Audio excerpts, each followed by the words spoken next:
警察第一天上班就杀死了一位富婆，同事见状不仅没有告发，而且还打算同流合污，连怀孕的妻子也甘愿卷入其中。没想到最终搭上了10条人命。该情节出自2024悬疑大片《贪婪的人》。一场围绕巨额财富的生死大戏拉开帷幕。黑姐是小镇上的警务队长，几年前她领养的儿子因病去世，所以她非常喜欢孩子。在得知小黑的妻子已经怀孕后，还特意送上了自己的祝福。小黑第一天上班，黑姐便让有着16年工作经验的大壮带他。大壮虽然是一名警察，但看起来有些不修边幅。带小黑熟悉街区的第一天，就开小差去跟自己的情人偷偷约会，还把小黑扔在女人家的门口，并叮嘱小黑帮他看门，只要女人的丈夫回家，就赶紧按喇叭通知他。不久之后，独自在车上百无聊赖的小黑突然接到了上司的电话，要求他去胖姐家的别墅附近进行巡逻。接到任务之后的小黑不敢怠慢，与此同时，他也发现了女人的丈夫正急匆匆地赶回家，眼看大壮就要被捉奸在床，小黑慌忙跑上去敲门，但意外来的总是让人猝不及防。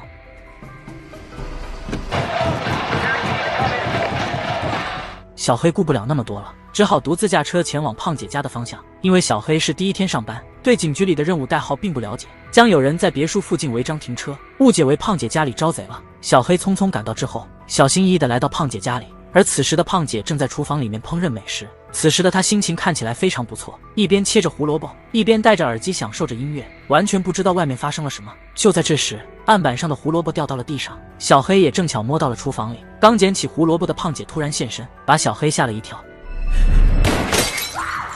没想到这一枪直接惹怒了胖姐，任凭小黑怎么解释，胖姐似乎都不肯放过他。小黑被胖姐勒紧了脖子，几乎无法喘息，一阵眩晕过后后仰倒地。可是当小黑爬起来时，却发现情况有些不妙。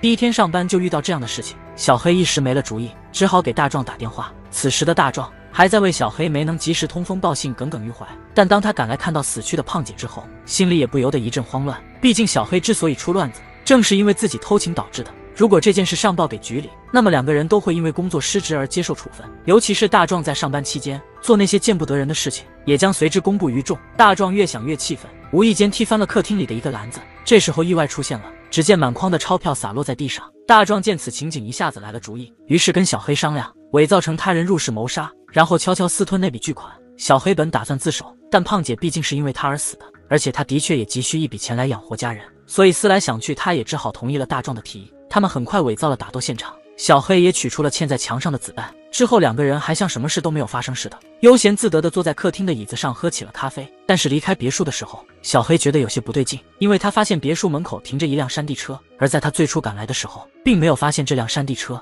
那么这辆山地车又会是谁的呢？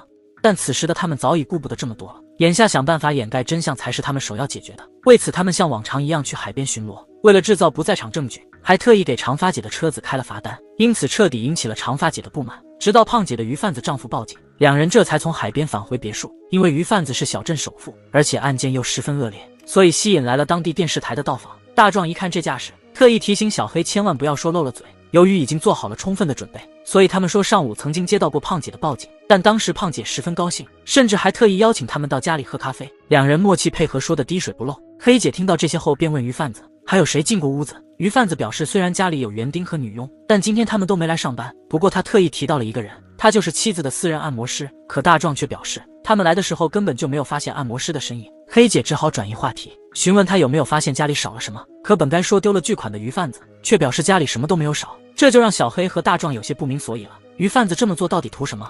到了傍晚，他们找到了一处偏僻的角落，将钱全部藏在了一个集装箱里面。小黑表示自己绝对不会把这件事说出去，直到这场风波过去之后，他们再把钱分掉。可是到了晚上，小黑刚一回到家，就把今天发生的事告诉了妻子，并隐瞒了实情，说是大壮误杀了胖姐，然后还提到了那笔巨款的事情。小黑的妻子小美为人谨慎，她觉得这件事绝不会这么简单。思索再三之后，她表示想要跟大壮见上一面，以此来确定大壮的为人是否值得信任。毕竟这不仅牵扯到了一桩命案，还牵扯到了小黑他们一家人的前途。如果这中间有任何闪失，他们不仅不会平分到那笔钱，而且小黑也很可能会被大壮算计，丢掉工作是小，因此而丢掉性命也不是没有可能。而在双方见面之前，小黑和大壮为了把戏演得更完美一些，顺着鱼贩子提供的线索去了一趟按摩师的家里。毕竟按目前的线索来看，他嫌疑最大。实际上，当天小黑所发现的那辆自行车其实就是按摩师的。2个人刚到按摩师家就发现了那辆自行车，而按摩师在看到他们之后也显得非常紧张。因为那天他的确看到了整个事情的真相，他也知道凶手正是小黑，而且当时两人打算一起私吞这笔钱，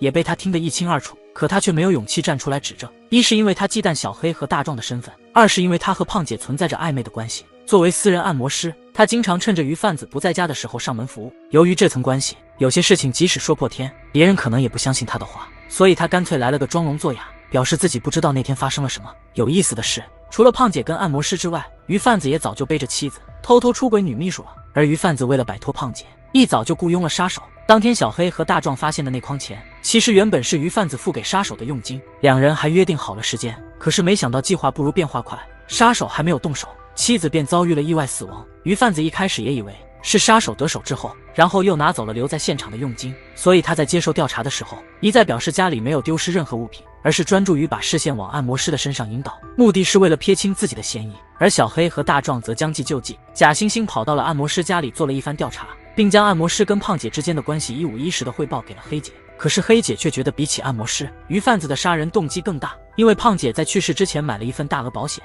一旦她遭遇不测，鱼贩子就是保险的受益人。而且黑姐还调查过鱼贩子经常偷偷摸摸的跟女秘书在海边的度假酒店里约会，于是两个人按照黑姐的指示去度假酒店调查。经过了解，他们的确查出了一些蛛丝马迹。其实度假酒店一直就是鱼贩子跟秘书私会的地方，只是平时他们俩比较谨慎，每次约会都把保密工作做得很彻底，从来不双双出现在别人的视野里。在外人看来，他们就是普通的上下级关系，实际上是情人关系。小黑和大壮拿到调查结果之后，快速返回警局跟黑姐汇报。本以为这次会坐实鱼贩子为和秘书过上想要的二人世界，从而萌生杀人的证据时，没想到黑姐的态度再次转变了。因为在小黑和大壮向他汇报之前，他接到了一个电话，负责调查的另一位警员在勘察现场的时候，获取到了大壮和小黑的大量 DNA。也就是说，虽然小黑和大壮都参与了该案的调查，但两个人也都有重大嫌疑。所以在没有掌握十足的证据之前，黑姐也并不打算对鱼贩子进行抓捕。另外，那天小黑跟妻子诉说了第一天上班的经历之后，妻子小美一直想跟大壮见一面，以此来了解大壮的为人是否可靠。大壮按照约定来到小黑家里聚餐之后，才发现小美另有目的，说好听点是同事家庭聚餐，而实际上是小美为试探大壮精心准备的一场鸿门宴。在晚饭期间，小美话里话外都在暗示大壮做人做事要讲究诚信，不要出卖朋友。大壮在听到这些话之后，心情也大为不爽，自己一个入行16年的老警员，居然被这么摆了一道，心里很不是滋味。于是在离开小黑家时，故意将他们家的狗狗给碾压致死，这算是大壮的一种反击。在我们看来，压死一只狗狗好像是很稀松平常的一件事，但是在外国人眼中，饲养的宠物就是家庭成员，这让怀孕中的小美备受打击，一夜未眠。当晚她就跟小黑要了藏钱的地址以及打开集装箱的密码。第二天大壮再次出击，特意在小美回家的路口截停了他的车子，并再次警告他不要卷入其中。可大壮的话却起了反作用，让本就不安的小美觉得是时候该做出一个了结了。小美联系到一名杀手，企图杀掉大壮之后独吞那笔巨款。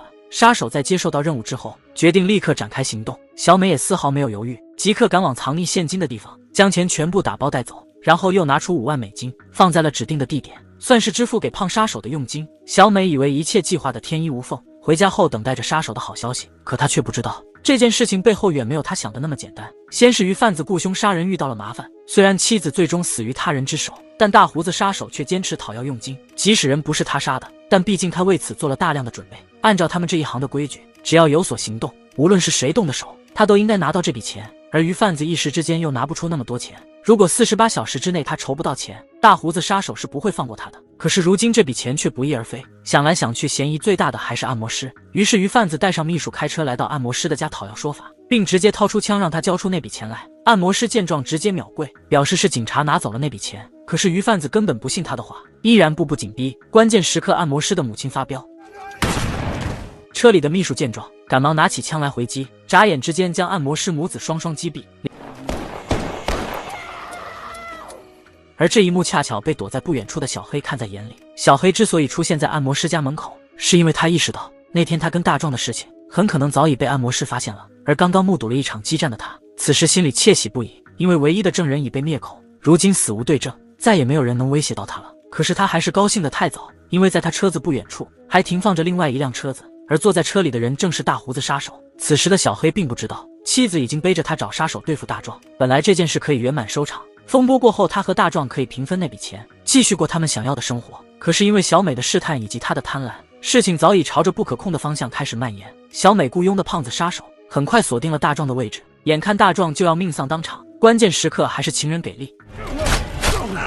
然后两人通力配合，来了一次完美的绝地反杀。大壮思来想去，想要杀掉自己的人只有小黑，至于杀他的目的，肯定就是为了独吞那笔巨款。所以当小黑刚从按摩师家回来，就遇到了上门兴师问罪的大壮。在大壮的威逼之下，两人再次来到藏钱的地方。与此同时，黑姐通过手下线报得知大壮的警车离开了所辖区域，她意识到情况不妙，于是匆匆开车前往。可是等黑姐赶到现场之后，却发现了小黑冰冷的尸体。原来大壮一早就觉得小美不对劲，而小黑为了印证自己的清白，在跟小美通话时按到了免提上。虽然小美偷偷背着小黑拿走了钱，但她也表示自己之所以这么做，就是因为出于对大壮的不信任。因为小黑曾经说过，大壮是杀死胖姐的凶手，杀人犯的话是不可信的。可小美却不知道，杀死胖姐的人是自己的丈夫小黑。而当大壮得知小黑撒谎之后，愤怒之下直接扣动了扳机。小黑也终于为自己的谎言付出了惨重的代价。而电话的另一头，小美听到枪声之后，瞬间明白发生了什么。为了保命，小美打算尽快逃离，却不想遇上了堵车，最终还是被大壮追了上来。大壮疯狂地拍打着小美的车窗，逃无可逃的小美奋力开门，将大壮撞击在地。气急败坏的大壮对着小美的方向不断扣动扳机。小美见状，只好打开副驾驶的车门，挺着孕肚不停在雨中逃跑。与此同时，循着枪声匆匆赶来的黑姐看到眼前的情景，没有给大壮任何解释的机会。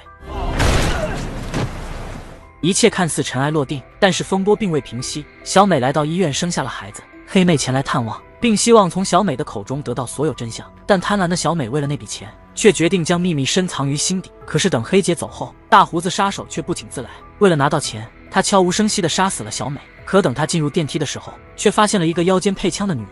女人正是鱼贩子的秘书。显然他这次来的目的，也正是为了那笔巨款。谁都不知道电梯里发生过什么，直到电梯打开的那一刻，黑姐看到眼前的一幕，愣在了当场。因为人性的贪婪，先后有10人丧命，而最大的受益者应该是黑姐了。多年前，她的儿子曾因为疾病离开了这个世界，如今她又以母亲的身份收养了小黑和小美的儿子。一场由贪婪引发的风波，最终以多人丧命收场。黑姐收养孩子，看似圆满，却满是悲凉。人性的欲望犹如深渊，一旦陷入便难以自拔。所以作为观众的我们应时刻警醒，莫让贪婪主宰自己的人生。